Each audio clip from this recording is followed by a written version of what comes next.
Mara Jensen never planned to text a billionaire. She just wanted her son to stop crying. It was past midnight, the kind of cold, hollow hour when even the city outside seemed to hold its breath. Mara sat on the floor of her tiny apartment kitchen, legs pulled to her chest, a threadbare baby blanket wrapped around her shoulders. The lights were off, not because she wanted darkness, but because the power company didn't offer sympathy extensions. Noah cried from the bedroom. His bottle that night had been mostly water. Mara tried not to look at the empty formula can on the counter. She picked up her phone with trembling hands, thumb hovering over her brother's contact. Ben had helped before, not happily, but he had. She didn't want to ask again. But tonight wasn't about pride. It was about a baby who didn't understand why his stomach hurt. She typed, "Ben, sorry to bother you again. I need $50 for formula. Noah's almost out. I get paid Friday. I'll pay you back, please." Her thumb shook as she hit send. She didn't double-check the number. She didn't even look at the name. She just set the phone down, dropped her forehead to her knees, and waited. 5 minutes later, the phone buzzed. "I think you meant to send that to someone else." Mara blinked, sat up, grabbed the phone, and stared in horror. One wrong digit. She had texted a stranger. Her stomach dropped. "I'm so sorry," she typed. "Please ignore. Wrong number." She locked the screen, tossed the phone aside, pulled the blanket tighter. Another failure added to the pile. 3 blocks away, on the top floor of a penthouse overlooking half the city, Jackson Albright stared at the message on his private phone. He never gave this number out. No press, no assistance, only family. And that list had grown shorter every year. The text wasn't spam. It wasn't a scam. It was raw and real. He read it again, reading between the lines. "Noah's almost out. I get paid Friday." It wasn't just a request. It was a mother negotiating with her own dignity. He should have ignored it. Most nights he would have. Instead, he typed back, "Is your baby going to be okay?" Mara stared at the reply. What kind of stranger follows up like that? Her first instinct was to block him, but something about the simplicity of the question made her pause. "We'll manage," she wrote. "Sorry again." "I can help," came the response. "No strings." She scoffed out loud. "Thanks, but I don't take money from strangers." "Smart policy. I'm Jackson now. I'm not a stranger." She didn't reply. She rocked Noah back to sleep. She cried quietly, not just from being broke, but from being exhausted by being broke. And then she did something she never thought she would do. She sent him her Venmo. 3 seconds later, her phone buzzed again. $5,000 received from Jackson Albright. Mara sat frozen. She blinked twice, opened the app, checked again. $5,000. "This is too much." She typed, "I only needed $50. It's already yours, no catch. One less thing to worry about." She hadn't cried when she was laid off. She hadn't cried when they repossessed her car. She hadn't cried when Noah's father disappeared after learning she was pregnant. But this broke her. Her hands shook. "Thank you. I don't even know what to say." "You don't have to say anything," he replied. "Just take care of Noah." And then she noticed she had never told him her son's name. Mara couldn't sleep. Even after Noah drifted off, his full belly slowing his breathing into tiny, peaceful puffs, she sat wide awake on the edge of her mattress, clutching her phone like it might disappear. She reread the transfer screen. $5,000. Still there. Still real.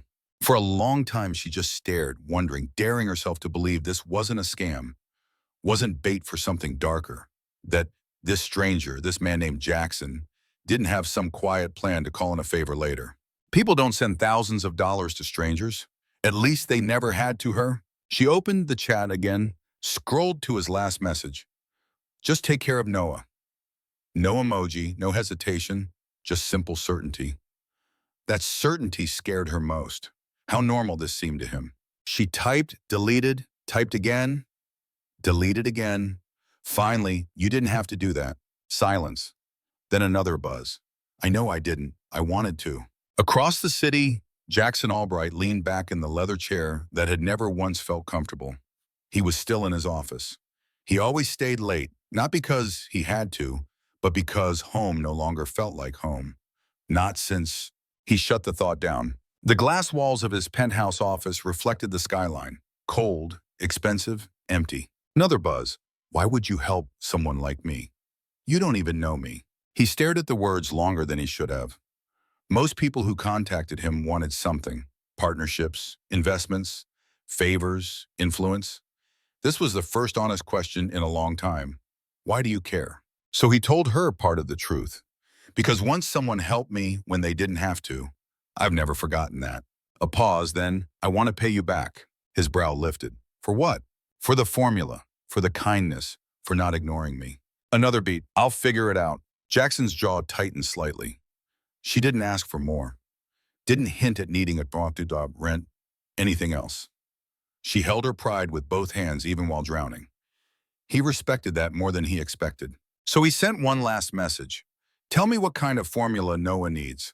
I want to send more, not money, supplies. Mara hesitated. Only if it's really no strings. I don't do strings, he replied. Strings are for people playing games. The next morning, Mara woke to a knock. Her heart stopped. No one ever knocked here. The landlord texted. Neighbors barely glanced. She pulled on a hoodie, crept to the door, peered through the peephole. Delivery driver. 4 massive boxes. What the? She opened the door slowly. Delivery for Mara Jensen? She nodded mutely. Sign here. She signed. On the living room floor, she opened the boxes with trembling hands. Formula, diapers, wipes, bottles, organic purees, even clothes. Not cheap knockoffs, the kind only Instagram moms with perfect lighting seem to have. At the bottom, a small envelope. He should have what he needs. Noah deserves better than barely getting by my nest. No logo, no return address, no trace. Just a signature from a man she had never seen. But she felt it. A strange warmth somewhere between gratitude and suspicion. Who was this man, and what did he really want? Mara didn't touch the boxes again for hours. They sat in the corner like a dream she was afraid to wake from. Noah slept in her arms after his first full bottle in 3 days. She hadn't moved. She just watched his chest rise and fall, wondering what world she had stumbled into. She wasn't naive. People didn't do this without a catch, without cameras rolling.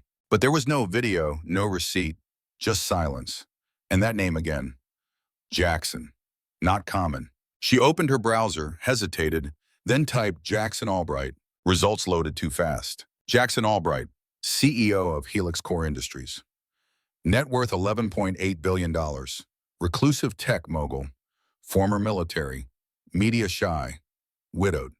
No children. Her stomach flipped. This wasn't just a generous stranger. This was him, the man who owned half the AI medicine patents, called the Ghost Mogul because he dodged interviews like the plague. Only 3 official photos online, all unsmiling. One showed him leaving a Senate hearing, eyes cold, jaw clenched. He didn't live in another world. He built it. So why was he texting her? Why send $5,000 in baby supplies to a woman with no job, no car, and a leaking roof? Her hands shook as she reopened their chat. His last message. Noah deserves better than barely getting by. It didn't sound like a billionaire. It sounded like someone who had once been close to starving and never forgot. She typed, hesitated, sent, "Why are you really doing this?" No immediate reply. 10 minutes. 20. Her heart sank. Maybe regret. Maybe he realized she wasn't worth it. Then, because I know what it's like to lose someone you can't save, and no child should ever feel that kind of pain. The words stunned her. Not transactional, not poetic, just true. And they hurt. I don't want your pity, she replied. It's not pity, he said. It's recognition. Mara leaned her head against the wall and closed her eyes. A beat of silence. Then another buzz. Do you work? The question landed like a punch. She almost didn't answer. I did, until Noah. The company folded. The daycare I could afford closed. So no, not right now. What field? Biochem research, mostly diagnostics. I interned at Novagen before things got complicated. You were in research? Yeah, but I also know how to scrub toilets, make lattes, and calculate taxes I can't afford to pay. She didn't expect a reply. He surprised her. Come to Helix Core tomorrow, 11 a.m., ask for Ava. No strings, just a conversation. Mara blinked. You're offering me a job?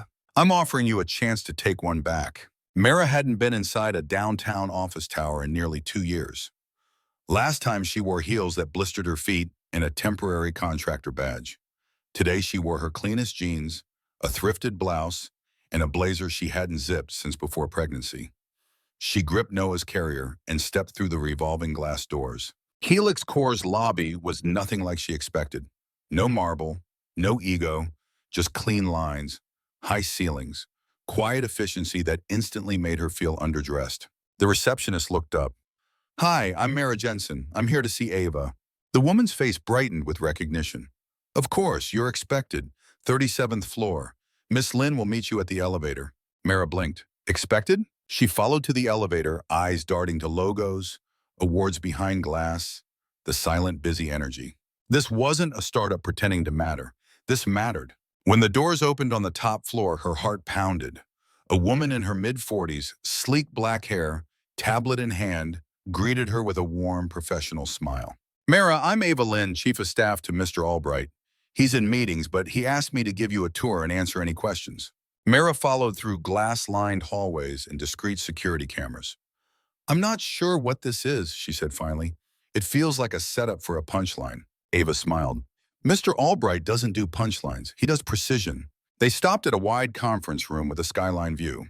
"He told me to show you this first," Ava said, unlocking the door. Inside wasn't an office. It was a fully furnished nursery. Crib, changing table, soft rugs, toys, blackout curtains. Mara's hand flew to her mouth. Ava's voice softened. "He thought it might help you feel more comfortable."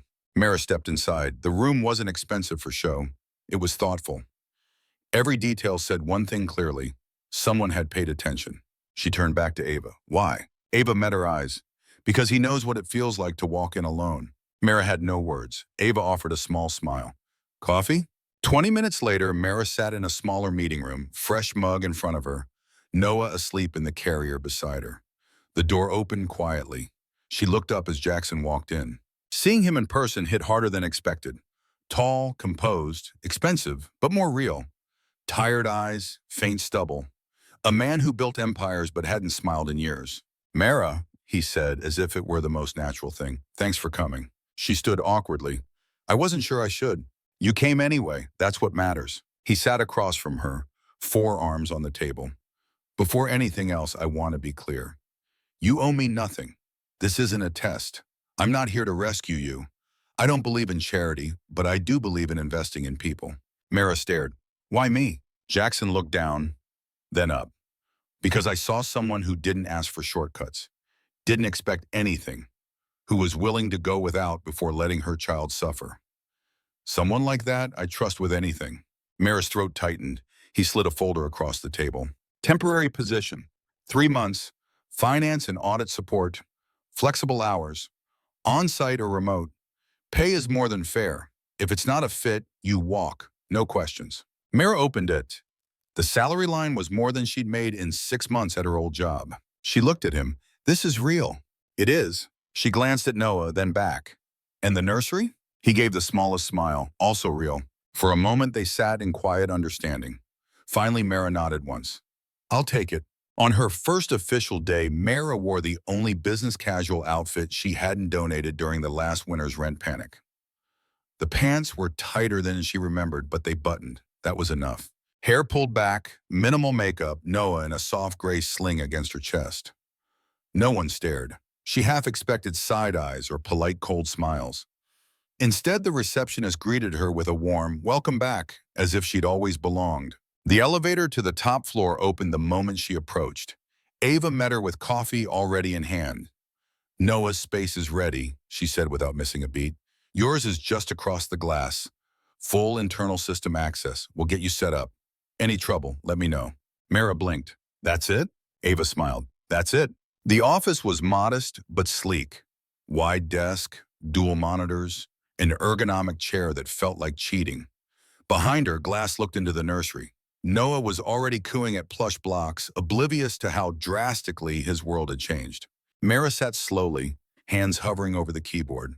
She hadn't worked in over a year, hadn't touched an internal audit system since her last unfinished project before maternity leave, the one that died when the company folded without warning. But as she opened her inbox, browsed file directories, pulled up audit logs, something familiar stirred. She knew what to look for: baseline deviations, invoice mismatches, internal transfer patterns that didn't align with project activity, like dusting off an old instrument and remembering the tune. She worked quietly for over an hour, only pausing when she noticed someone outside her door. Jackson, no suit today, just black button-down, sleeves rolled, slacks, still magazine ready. May I, he asked. She nodded. Your company. He stepped in, glanced at Noah through the glass, then at her screen. Settling in? Okay, haven't broken anything yet. Give it time. She smirked before catching herself. He looked at the monitor. You're already in reconciliations.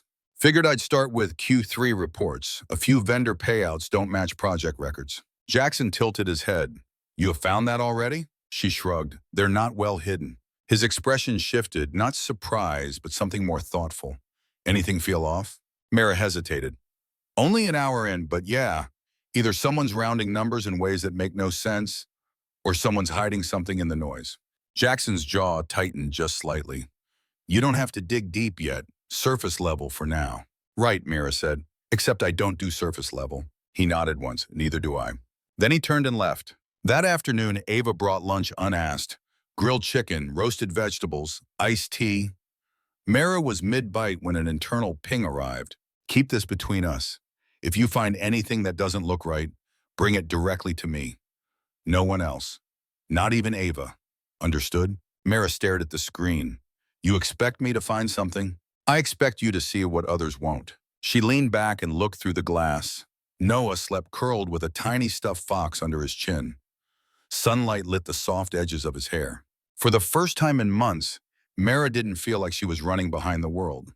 She was catching up, or maybe finally stepping into the right place. By her second week at Helix Core, Mara had a rhythm. Mornings began with black coffee, a kiss to Noah's forehead, and a silent promise to stay ahead of whatever curveball came next. She arrived early, often before Ava, sometimes before Jackson, and always checked on Noah first. He adjusted to the nursery faster than she adjusted to her office. Every day she found him nestled with a rotating cast of plush animals and endless organic snacks. Mara treated the job like a mission. Precision, care, focus that blocked out everything else. By Friday afternoon, she found it.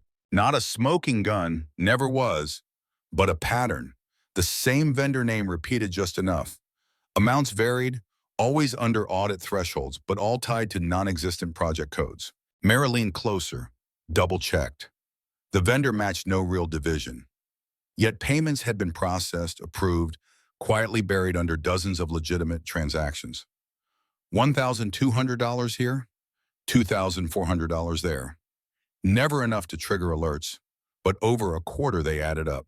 She copied the vendor code into a private folder and cross-referenced. Payments weren't going to standard operating accounts. They routed through a Delaware third-party holding company. Mara recognized the structure instantly. A shell. Legal on paper, untouchable without high-level access. Her stomach tightened. Someone inside Helix Core was siphoning funds, slowly, strategically, and they were good, too good. She didn't call Ava, didn't loop in finance. She remembered Jackson's instruction. Bring it directly to me, no one else. She copied files to an encrypted flash drive and slipped it into her bag. Then messaged him, I need 5 minutes. It's important. Jackson's office overlooked half the city. Floor-to-ceiling windows, curtains half drawn. Desk surprisingly bare.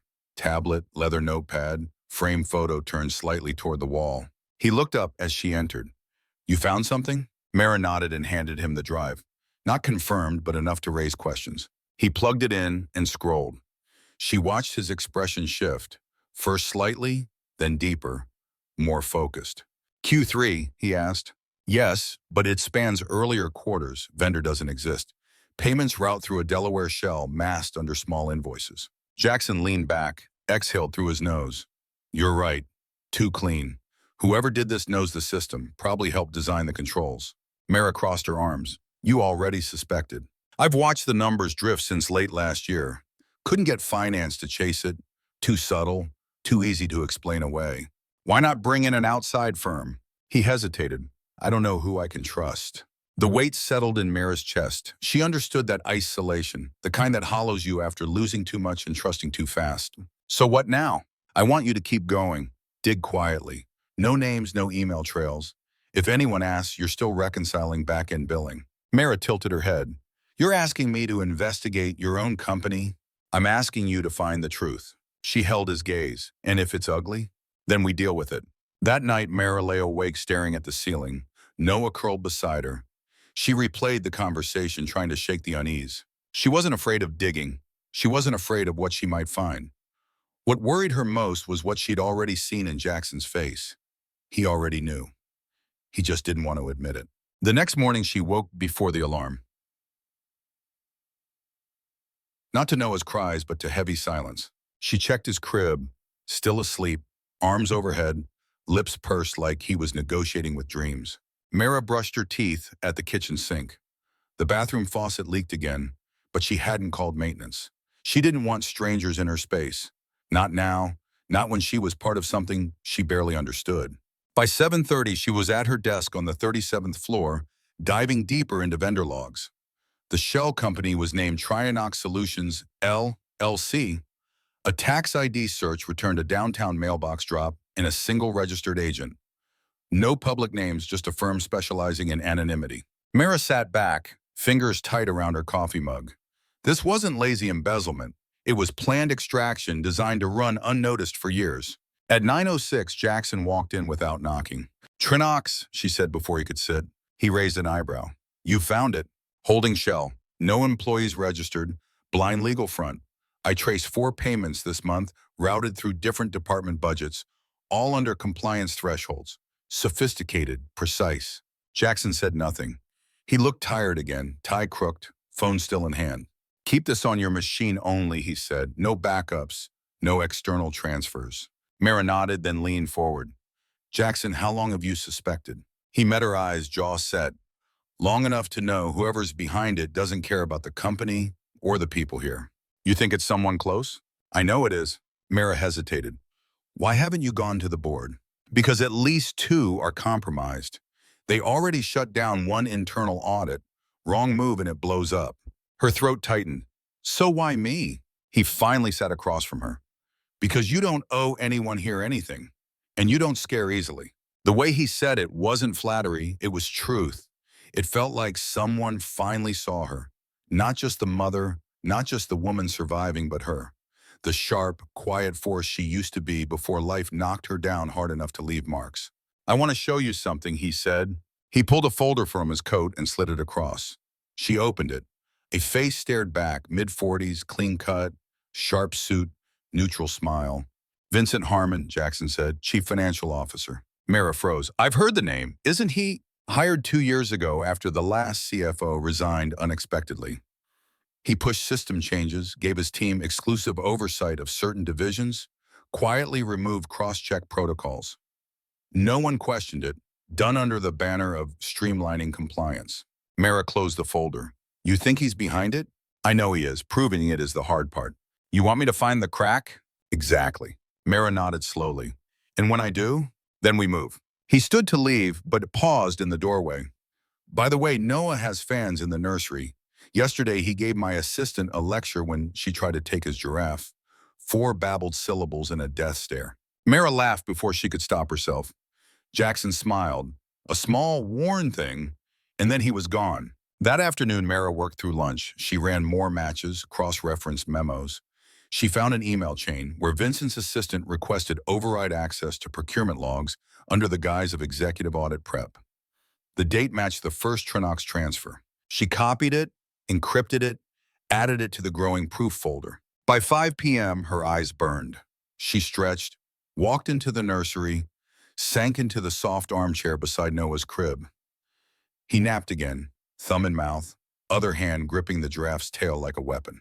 Mara rested her head against the chair back, quiet, safe. She hadn't felt that in a long time, and that scared her more than anything. Mara no longer trusted silence. Not in the nursery, not in elevators, and definitely not inside corporate systems built to hide truth. Silence usually meant someone was hiding something. By Monday morning, she had documented 15 Trinox payments, each routed through different departments, each signed off by different lower-level approvers. Whoever built it had created a machine, not a mistake. But Mara wasn't hunting mistakes. She was chasing patterns, and this pattern had fingerprints. She waited until Noah was fed and settled, then walked into Jackson's office without knocking. He no longer expected her to. He was reading a contract but pushed it aside the moment he saw her face. More? Yes, and I think I figured out how they're hiding it.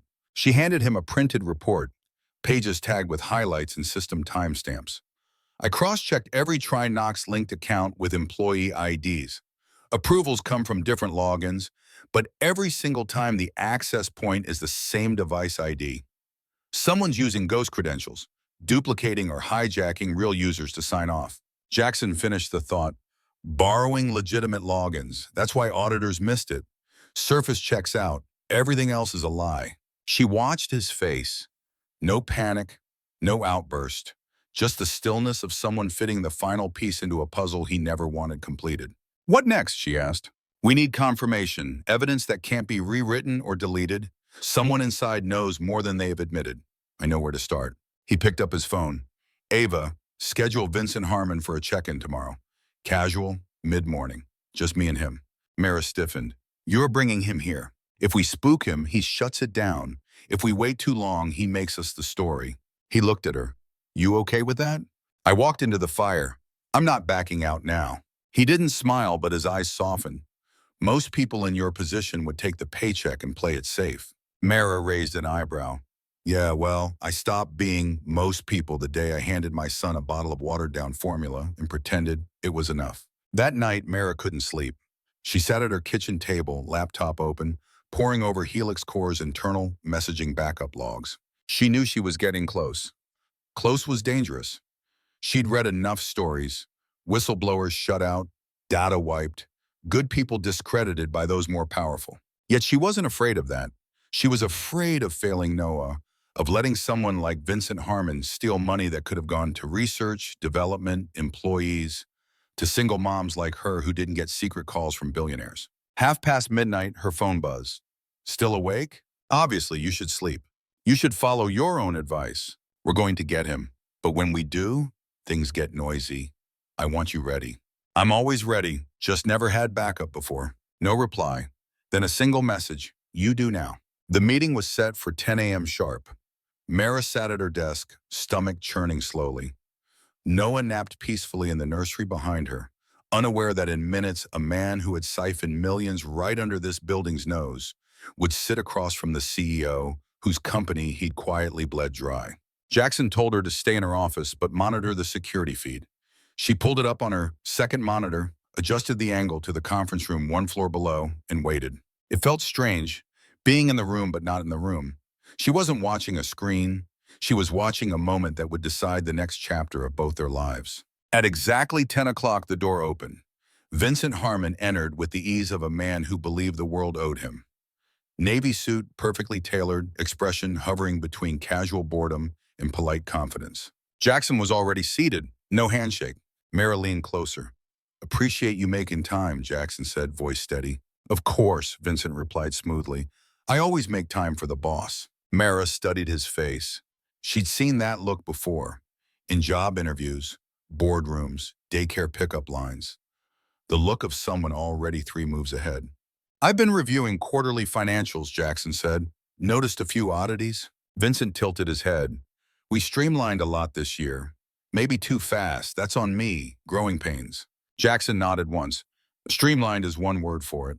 Tension built, quiet but sharp. There's a vendor, Jackson continued. TriNox Solutions. Familiar? Vincent barely blinked. Doesn't ring a bell. Facilities? Security?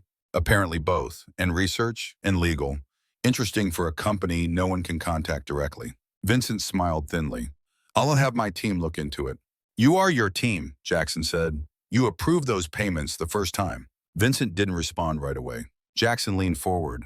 I know what you've been doing. I have the logs, device IDs, login footprints, shell account structures. You have moved money through dummy vendors and ghost pipelines. You thought no one would notice. Vincent's mouth twitched. Mara couldn't tell if it was irritation or amusement. You've been listening to your new pet accountant a little too closely. Mara's stomach dropped. He knew. Jackson didn't flinch. Her name is Mara, and she saw what you hoped everyone else would ignore. Vincent laughed quietly. And let me guess, you two have been bonding late nights over spreadsheets and baby bottles. Mara's pulse spiked. her hands curled into fists under the desk. Jackson's voice dropped, calm, controlled. "You're done, Vince." "No," Vincent said, smile returning. "You're done." The words hung like a switchblade. Vincent reached into his jacket, pulled out a small flash drive, set it on the table. "You think you're the only one collecting data? Come on, Jackson. You're not that naive. The board's tired of your secret projects, your PR disasters, your moods, your grief. You made the company vulnerable. I just helped it survive." Mara leaned closer, breath caught. Jackson's jaw tightened. "What's on the drive?" "Emails, messages, financials that look like mismanagement. Suggest you diverted funds to cover personal liabilities, which we both know you didn't. But perception matters more than truth when you're on the chopping block. You've got until Friday to resign. Quietly. I've already spoken to 2 board members. They'll back me. Walk away, and I won't bring Mara into this. She gets a nice severance and a silent exit. Everyone wins." Mara sat frozen. Jackson stared at him. Then quietly, "You underestimate me." "No," Vincent said as he stood, buttoning his jacket. "I understand you better than anyone in this building. You built something great, but you're too human now. And human doesn't survive here." He walked out without waiting for a response. Mara closed the feed and leaned back, heart racing, face hot. One thought, they were at war now, and Vincent Harmon played dirty. Jackson didn't return to his office after the meeting. For 2 hours, Mara stared at the empty conference room feed. Nothing left to see. Just a table and the ghost of a conversation that changed everything. She couldn't sit still. She printed her report. Every documented transfer, every ghost approval, every Trinox-linked shell account. Heart pounding, she walked the hallway and entered Jackson's office without knocking. He stood at the window, blinds half drawn, watching the city like he was waiting for it to collapse. He didn't turn when she spoke. "I saw everything." Jackson didn't flinch, voice low. "You weren't supposed to." Mara stepped closer. "You really think I'd just sit at my desk and not watch what happened in that room?" He turned slowly, face unreadable. "I told you this would get ugly. You didn't say he'd try to destroy you." Jackson looked tired in a way she hadn't seen before. Not just grief, but the weariness of finally confirming the worst person he suspected was exactly who he feared. And worse, had the power to get away with it. "He has the board. Then take the fight public and risk the company, the thousands who depend on it, the research invested in for years. If I move too soon, he spins it. I look like the unstable billionaire clinging to control. You look like the woman I manipulated to cover my mistakes." Mara's throat tightened. "Then we find proof he can't spin." Jackson studied her face. "You're still in?" "I was in the moment I realized the math didn't add up." He stepped forward, took the report from her hand, flipped through it in silence. When he finished, he looked up. "I have one last card to play. It's not guaranteed, it's risky." Define risky. "I've been working off books with a former FBI forensic accountant. She's helped me track internal corruption quietly. Bringing her in now means it won't stay quiet. And you trust her with the truth?" "Yes." "Then bring her in." Jackson hesitated. "This only works if we all play our parts. She'll need full access to the logs, everything you found, and if Vincent catches even a whiff, he'll come after you." Mara didn't blink. "Let him try." That night, the safe house wasn't contingency. It was real. Jackson gave her an access code to a private residence owned through a subsidiary. Quiet part of the city, already stocked. Mara didn't ask how. She didn't need to. She packed lightly. Clothes for her and Noah, laptop, flash drives, copy of the report. Noah fussed when she moved him to the carrier, but settled against her chest. He always knew when she was tense. The apartment was small but clean, safe, quiet. Mara set Noah in the portable crib already waiting in the corner. Then she sank onto the couch, scrolling her phone, wondering what came next. She didn't wait long. Message from Jackson. "Her name is Keller. She'll call in 10 minutes. Pick up. Don't tell her anything you can't prove. She's sharp, but she tests people." Mara replied with one word. "Ready?" 10 minutes later, the phone rang. "Miss Jensen?" Crisp, female, all business. "Yes, this is Keller. Jackson says you're the one who found the break in the flow." I noticed. He knew something was wrong. "Tell me everything. Start from the beginning. Leave nothing out." Mara took a breath and started. She told it all. How it began with a wrong number text. How she never meant to get involved. How seeing what others missed led to this moment. When she finished, Keller was silent. Then, "You're good. Better than most auditors I've worked with. If even half of what you told me is backed by the files Jackson sent, we have enough to bury Vincent and pull apart everyone protecting him." So what happens next? We verify, then we bait the trap. Mara ran on adrenaline and black coffee. 36 hours since Vincent's threat, less than 12 since her call with Keller. She hadn't told anyone, not even Ava, that she was in the safe house. Jackson kept it that tight. But inside, Mara was already building strategy. Keller had been relentless. Timestamps, device IDs, access logs, emails. She wanted everything Mara had, and more. Mara handed it over without flinching. Every folder, every encrypted backup, even personal notes.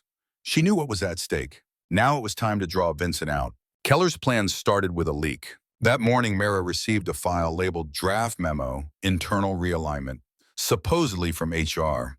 It looked official. Due to upcoming compliance reviews, an internal audit of all executive-level vendor contracts would occur. The memo wasn't real, it was bait. It was loaded into the Helix core system in a path Vincent's assistant could access. Then they waited. Jackson didn't sit still. He moved constantly, checking with Keller, working secure channels, pressing remaining board allies to stall any no-confidence vote. Ava, quiet, loyal, worked 2 phones, pretending nothing had changed. Mara stayed off company messaging, logging in only through VPN from the safe house. By noon, Keller messaged, "We got a ping, memo access 3 times in 2 hours.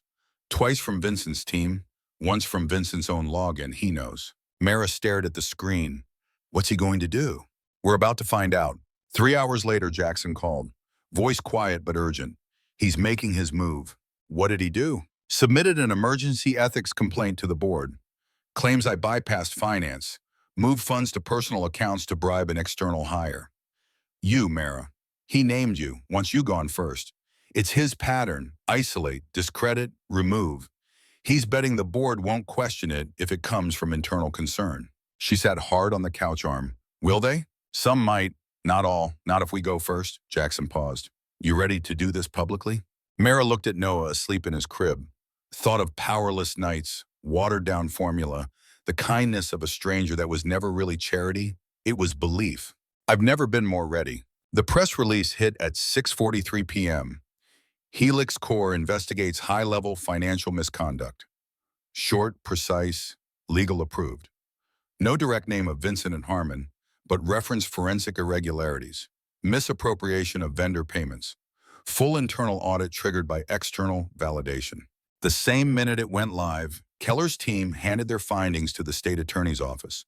38 pages of documentation, system logs, verified approvals, email threads leading back to Vincent Harmon. It was almost over. At 8:05 p.m., Mara's phone rang, unknown number. She answered.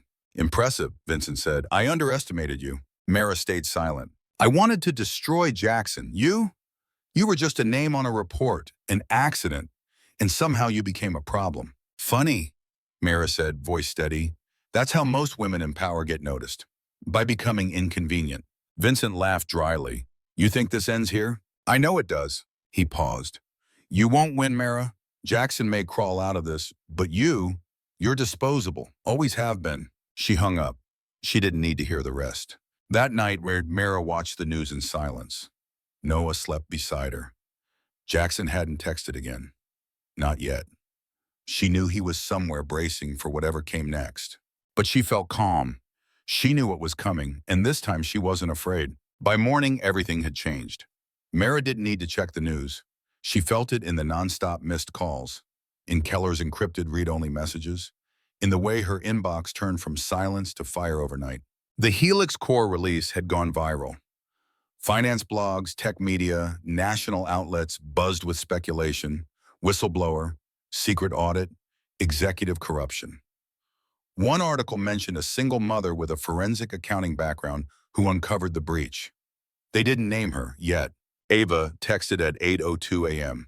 Be ready, he's coming for a final meeting. Private, 9 a.m., top floor, just him and Jackson. Mara stared at the message. Should I be there? Ava, Jackson says no, I say yes. Stay back but don't leave.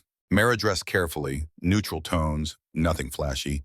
and slipped into the building through the secondary entrance Keller's team had cleared. She took the private elevator to the nursery suite. Noah was already there, favorite stuffed fox in one hand, juice cup in the other, babbling to the daycare assistant like she worked for him. At 9:01, she opened her laptop and pulled up the live internal feed. The conference room was silent. Jackson sat at the end of the table, calm, controlled. Vincent entered a moment later, expression blank. Mara watched every detail, his walk, his jaw, the way his hand hovered too long before pulling out a chair. "Let's save each other the posturing," Vincent said. "I know what this is." "Then you know why you are here," Jackson replied. "I'm here because you'd rather burn the company to the ground than let someone else fix it." "You didn't fix it. You hijacked it. You bled it dry. You built your career off other people's blind spots," Jackson said. "You targeted me because you knew I was distracted. But you didn't count on someone else watching." Vincent leaned forward. "You mean her? The woman you plucked from poverty and handed a desk like some redemption project? You think anyone will believe her over me?" "I don't need them to believe her," Jackson said. "I have the data. I have the paper trail. I have federal agents who signed off on every piece. She didn't just notice. She proved it." Mara didn't move, hands cold on the keyboard. Noah's soft humming grounded her. Vincent stood. "This is a mistake." "No," Jackson said, rising slowly. "The mistake was thinking you were untouchable." Ava stepped into frame, calm as ever. "Gentlemen, I believe you've both said what you needed to. Security will escort Mr. Harmon out. His badge has already been deactivated." Vincent's mouth opened, closed. For the first time, Mara saw something break in his expression. He turned without a word and left. By 10:14 a.m. it was over. Officially, Vincent Harmon was placed on leave pending investigation. The board, blindsided by the speed of evidence, voted unanimously to suspend all finance operations tied to his tenure. Keller's team had everything needed for federal charges. Mara stood at the nursery window, arms crossed, watching the city exhale. A quiet knock. She turned. Jackson. He looked like he hadn't slept both again, but he was smiling. Just barely. "You were right," he said, "about not scaring easily." She shook her head. "Neither do you." He stepped inside. Noah spotted him and toddled over, hands raised, grin wide. Without hesitation, Jackson scooped him up. "How's my partner in crime?" he asked. Noah babbled something enthusiastic but unintelligible. "I want you to take tomorrow off," Jackson said to Mira. "Rest. Spend time with him. You've earned it." "And the day after?" He looked at her. "I want to offer you something permanent. Head of internal audit, full autonomy. Direct report to me, build your own team, set your own rules." Mira stared. "That's a big job." "So was what you just did." She didn't answer right away, but the answer was already forming. The next morning, Mara didn't wake to an alarm or system notifications. She woke to sunlight slipping through cheap blinds in the safe house bedroom and the steady rise and fall of Noah's breathing beside her. For the first time in months, her body didn't tense the instant her eyes opened. No rush, no impending disaster. She let herself stay still, watching Noah's tiny hand resting on her chest, curled in sleep. The softness grounded her more than any paycheck or title ever could. By the time she made coffee and stepped onto the small balcony, her phone was already buzzing. News outlets had the full story. Vincent Harmon's face plastered across headlines on every finance blog she knew. "Whistleblower exposes multi-million-dollar fraud at Helix Core" was trending. Her name hadn't been used officially, but her inbox filled with interview requests, LinkedIn messages, one strange email from a corporate publisher asking if she was considering a memoir. She wasn't. She didn't want the spotlight. She just wanted her life back, or maybe for the first time to build a new one. At noon, Jackson called. "You holding up?" Mara glanced at the TV, another panel debating how a CEO had taken down his own CFO. "I'm okay, just weird being the center of a storm." "You didn't choose it," Jackson said. "You did choose it. You just didn't realize until you were already in it." She smiled. "Guess that's true." A pause, then more carefully. "I wasn't going to say this over the phone, but I think I'd regret not saying it at all." Mara's breath caught slightly. "I don't know what happens next, for the company, for me, but I know I trust you, and I don't say that easily." She sat slowly. "I trust you too, more than I ever expected to." Another pause, longer. "I'd like to see you," he said, "if you're up for it." Mara looked at Noah, who was trying to stack plastic cups into a tower that immediately collapsed. "I think we're ready to come back." The reunion wasn't dramatic, No slow motion, no cinematic score. It was quiet. Mara stepped into the Helix Core lobby carrying Noah. Both dressed simply, neutrally.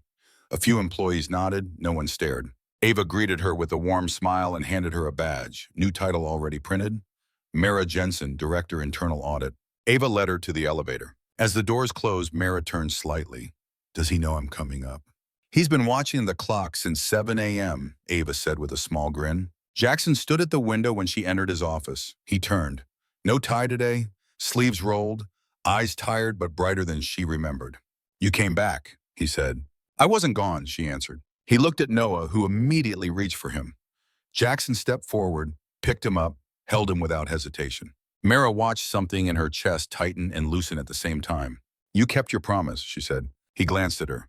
Which one? All of them. He nodded, then offered a quiet, sincere reply. Let's make some new ones.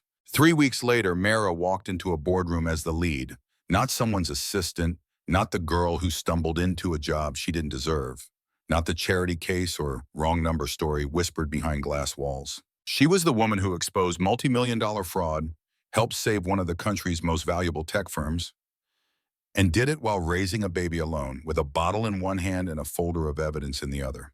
And she wasn't scared anymore. The board meeting was short. Keller had already briefed them. Ava prepped the financial summaries. Mara's role was clear, direct, professional, concise. This is the internal compliance framework moving forward, she said, clicking through a clean, minimal slide deck. Transparent, decentralized, triple audited. No one, not even the CEO, can bypass it without leaving a trail. She didn't look at Jackson when she said it, but she felt him watching. Afterward, a senior board member, Earshimber, the one who had voted against Jackson weeks earlier, stopped her outside the conference room. You did something rare, he said. You did your job so well it made the rest of us look sloppy. Mara smiled, not out of pride, but knowing. I wasn't trying to look good. I was trying to keep my kids safe. The man nodded. That's even rarer. That night, she stayed late, not because she had to, but because it felt good to work in silence again, running final checks to make sure nothing slipped. Office lights dimmed on auto.